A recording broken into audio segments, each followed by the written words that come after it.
ക്രിസ്തുമസിന്റെ പ്രധാന ആകർഷകങ്ങളാണ് പുൽക്കൂടും നക്ഷത്രവും കേക്കും ക്രിസ്മസ് ട്രീയും വീഞ്ഞുമെല്ലാം. നൂറ്റാണ്ടുകളായി ആചാരത്തിന്റെ ഭാഗമായി ഇവയെല്ലാം ബന്ധപ്പെട്ട് കിടക്കുന്നു. അടിസ്ഥാനപരമായി ബെത്ലഹേമിലെ കാലിത്തൊഴുത്തിൽ പിറന്ന ഉണ്ണിയേശുവിന്റെ പുണ്യദിനമായിട്ടാണ് ക്രിസ്മസ് കൊണ്ടാടപ്പെടുന്നതെങ്കിലും നാനാജാതി മതസ്ഥർ ക്രിസ്മസ് ഒരു ആഘോഷമാക്കുന്ന കാഴ്ചയാണ് നമ്മൾ കാണുന്നത്. മഞ്ഞ് പെയ്യുന്ന ഡിസംബറിൽ ഓർമ്മകളെ കുളിരണിയിക്കുന്ന സ്നേഹത്തിന്റെയും സന്തോഷത്തിന്റെയും വരവറിയിക്കുന്ന ക്രിസ്മസിൽ വീഞ്ഞിന്റെ പ്രാധാന്യം എന്ത് എന്നാണ് നമ്മൾ പരിശോധിക്കുന്നത്. ക്രിസ്മസും വീഞ്ഞും തമ്മിൽ എന്തെങ്കിലും ബന്ധമുണ്ടോ? ഓരോ സവിശേഷ ദിനങ്ങളിലും നമ്മൾ സ്പെഷ്യലായ എന്തോ ഒന്ന് കരുതി വെക്കാറുണ്ട്. ഇപ്പോൾ ബർത്ത്ഡേകൾക്കായി ഒരു കേക്ക്, ഒരു ഗിഫ്റ്റ്, വിവാഹ സമയത്ത് വിരുന്നുകൾ, ആഘോഷങ്ങൾ എന്നിവ. അതുപോലെ ക്രിസ്മസിനെ സ്പെഷ്യലാക്കുന്നത് കേക്കും ക്രിസ്മസ് ട്രീയും വീഞ്ഞുമൊക്കെയാണ്. പുരാതന ഗ്രീക്കുകാർക്ക് വീഞ്ഞ് പാഴായി പോകുന്നത് വെറുപ്പായിരുന്നു. അതിനാൽ അവർ മിച്ചം വരുന്ന വീഞ്ഞുകൾ സുഗന്ധദ്രവ്യങ്ങൾ ചേർത്ത് തിളപ്പിച്ചു വെച്ചു. അവ പിന്നീട് ശൈത്യകാലങ്ങളിൽ ഉപയോഗിച്ചു പോന്നു. എന്നാൽ ഈ ആശയം റോമിൽ തുടങ്ങി യൂറോപ്പിലുടനീളം വ്യാപിച്ചു. യൂറോപ്പുകാർ ഈ രീതിയിൽ പുതിയ പരിഷ്കാരങ്ങൾ വരുത്തി. അവർ വീഞ്ഞിൽ ഇഞ്ചി, കൈപ്പേറിയ ഓറഞ്ച് എന്നിവ ചേർക്കാൻ തുടങ്ങി. എന്നാൽ മധ്യകാലഘട്ടത്തിൽ പ്ലേഗ് പടർന്നു പിടിക്കുകയും യൂറോപ്പിൽ ദശലക്ഷക്കണക്കിന് ആൾക്കാർ മരിക്കുകയും ചെയ്തു. ഭക്ഷണത്തിന്റെയും വെള്ളത്തിന്റെയും ഗുണനിലവാരം മെച്ചമല്ലാത്തതിനാൽ ആരോഗ്യവും സ്വാദിഷ്ടവുമായ മസാലകൾ ചേർത്ത വൈൻ കൂടുതലായി ഉപയോഗിക്കാൻ തുടങ്ങി. അവിടെ നിന്നാണ് വീഞ്ഞ് ശൈത്യകാല പാനീയമായി മാറിയത്. ക്രിസ്മസ് ആഘോഷിക്കപ്പെടുന്നത് ശൈത്യകാലത്തായതിനാലും വീഞ്ഞ് ശൈത്യകാല പാനീയമായി മാറിയതിനാലും ഇവ തമ്മിലുള്ള ബന്ധം കൂടുതൽ ദൃഢമായി. ആധുനിക കാലഘട്ടത്തിൽ വൈൻ സന്തോഷം, ആഘോഷം, ഉത്സവം എന്നിവയെ പ്രതിനിധീകരിക്കുന്നു. ക്രിസ്മസ് ഇവയുടെ എല്ലാം കൂടിച്ചേരലായതിനാൽ വീഞ്ഞും ഒരു അവിഭാജ്യ ഘടകമായി മാറി. ഇനി നമുക്ക് വീഞ്ഞിന്റെ ചരിത്രം ഒന്ന് പരിശോധിക്കാം. BC 6000 ആണ്ടിൽ തന്നെ ജോർജിയയിൽ വീഞ്ഞ് ഉപയോഗിച്ചിരുന്നതായി തെളിവുകളുണ്ട്. അസർബൈജാൻ, അർമേനിയ, പുരാതന ചൈന എന്നിവിടങ്ങളിലും ഈ കാലഘട്ടത്തിൽ വൈൻ ഉപയോഗിച്ചിരുന്നതായി തെളിവുകളുണ്ട്. ബൈബിളിൽ വീഞ്ഞ് യഹൂദ ആചാരത്തിന്റെ ഭാഗമായിരുന്നു. കൂടാതെ യേശുവിന്റെ അന്ത്യ അത്താഴത്തെ അനുസ്മരിക്കുന്ന ദിവ്യബലിയുടെ ഭാഗമായും വീഞ്ഞ് ഉപയോഗിക്കുന്നു. BC 8000 കാലഘട്ടത്തിൽ മനുഷ്യർ കാട്ടുമുന്തിരികൾ ധാരാളമായി പറിക്കുകയും അവയുടെ മധുരം ഇഷ്ടപ്പെടാൻ തുടങ്ങുകയും ചെയ്തു. തൽഫലമായി ധാരാളം കാട്ടുമുന്തിരികൾ അവർ പറിച്ച് ജാറുകളിൽ ശേഖരിച്ചു വെച്ചു.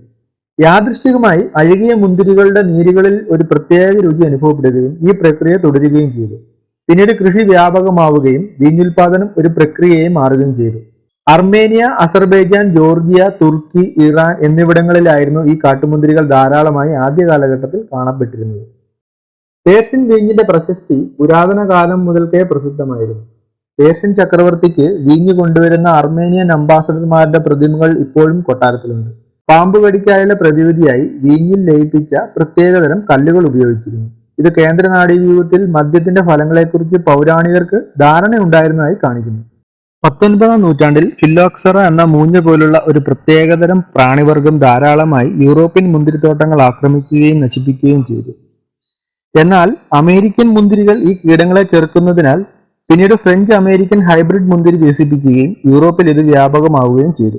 20ാം നൂറ്റാണ്ട് വരെ അമേരിക്കൻ വീഞ്ഞ് യൂറോപ്യൻ വീഞ്ഞിനേക്കാളും താഴ്ന്നതായി പരിഗണിക്കപ്പെട്ടിരുന്നു. എന്നാൽ പിന്നീട് ഇതിന് മാറ്റമുണ്ടായി. ഇനി നമുക്ക് വീഞ്ഞിനെ പ്രധാനമായും എങ്ങനെയാണ് തരംതിരിച്ചിരിക്കുന്നതെന്ന് നോക്കാം. ആദ്യമായി റെഡ് വൈൻ. ഏറ്റവും പ്രശസ്തമായ വൈനാണ് റെഡ് വൈൻ. കറുത്ത മുന്തിരിയിൽ നിന്നാണ് ഇവ നിർമ്മിക്കപ്പെടുന്നത്. മുന്തിരിയുടെ തൊലിയിൽ ധാരാളമായി കാണപ്പെടുന്ന പ്രകൃതിദത്ത സംയുക്തങ്ങളാണ് ടാനിൻസ്. ഈ ടാനിൻസ് ആണ് റെഡ് വൈന് കളർ കൊടുക്കുന്നത്. മുന്തിരിയുടെ തൊലി കേടുകൂടാതെ പൊളിപ്പിച്ചാണ് റെഡ് വൈൻ ഉണ്ടാക്കുന്നത്. അടുത്തതായി വൈറ്റ് വൈൻ. വൈറ്റ് വൈൻ എന്നാണ് പേരെങ്കിലും നിറം വൈക്കോൽ മഞ്ഞ അല്ലെങ്കിൽ പച്ച കലർന്ന മഞ്ഞ, സ്വർണം കലർന്ന മഞ്ഞ നിറവുമാകാം. കൈകൊണ്ട് തൊടാതെ പുളിപ്പിച്ചെടുക്കുന്ന വീഞ്ഞാണ് വൈറ്റ് വൈൻ. വൈറ്റ് വൈനിലും ടാനിൻസ് അടങ്ങിയിട്ടുണ്ടെങ്കിലും അളവ് കുറവാണ്. അടുത്ത കാറ്റഗറിയാണ് റോസ് വൈൻ. പിങ്ക് കളറിലുള്ള വൈനാണ് റോസ് വൈൻ. വൈറ്റ് വൈൻ ഉണ്ടാക്കുമ്പോൾ കൈകൊണ്ട് നേരിട്ട് തൊടുന്നില്ലെങ്കിൽ റോസ് വൈൻ കൈ നേരിട്ട് ഉപയോഗിച്ചാണ് ഉണ്ടാക്കുന്നത്.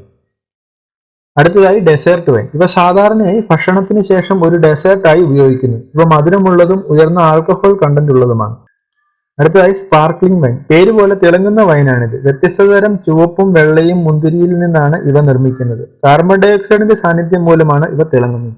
ഇനി നമുക്ക് വൈനിന്റെ ഗുണഗണങ്ങൾ കൂടി ഒന്ന് പരിശോധിക്കാം. ഇത് മദ്യപാനത്തെ പ്രോത്സാഹിപ്പിക്കാൻ വേണ്ടിയല്ല, തികച്ചും അറിവിന് വേണ്ടി മാത്രമാണ്. റെഡ് വൈനിൽ ആന്റി ഓക്സിഡന്റുകൾ ധാരാളമുണ്ട്. ഇവ ആരോഗ്യം നിലനിർത്തുന്നതിന് സഹായിക്കുന്നു. നിങ്ങളുടെ ശരീരത്തിലെ ചീത്ത കൊളസ്ട്രോൾ കുറയ്ക്കാൻ സഹായിക്കുന്നു. ഒരു ആന്റി ഓക്സിഡന്റ് ആയ പോളിഫെനോൾസ് രക്തക്കുഴലുകളിൽ അനാവശ്യമായി രക്തം കട്ടയാകുന്നത് തടയാൻ സഹായിക്കുന്നു. റെഡ് വൈനിന്റെ മിതമായ ഉപയോഗം വൻകുടൽ, അണ്ഡാശയം തുടങ്ങിയവയിലെ ചിലതരം ക്യാൻസറുകളുടെ അപകടസാധ്യത കുറയ്ക്കുന്നു. ഓർമ്മശക്തി കൂട്ടാൻ സഹായിക്കുന്നു. റെഡ് വൈനിൽ അടങ്ങിയിരിക്കുന്ന റെസ്വറാട്രോൾ അൾഷിമേഴ്സ് ഉള്ള ആളുകളുടെ തലച്ചോറിലെ പ്രധാന ഘടകമായ ബീറ്റ അമിലോയിഡ് എന്ന പ്രോട്ടീന്റെ രൂപവൽക്കരണം തടയുന്നു. മിതമായ അളവിലുള്ള റെഡ് വൈനിന്റെ ഉപയോഗം ഡിപ്രഷൻ സാധ്യത കുറയ്ക്കുന്നതായി പഠനങ്ങൾ തെളിയിച്ചിട്ടുണ്ട്. റെഡ് വൈനിന്റെ ആന്റി ബാക്ടീരിയൽ സ്വഭാവം ദഹനസംബന്ധമായ തകരാറുകൾ പരിഹരിക്കുന്നു.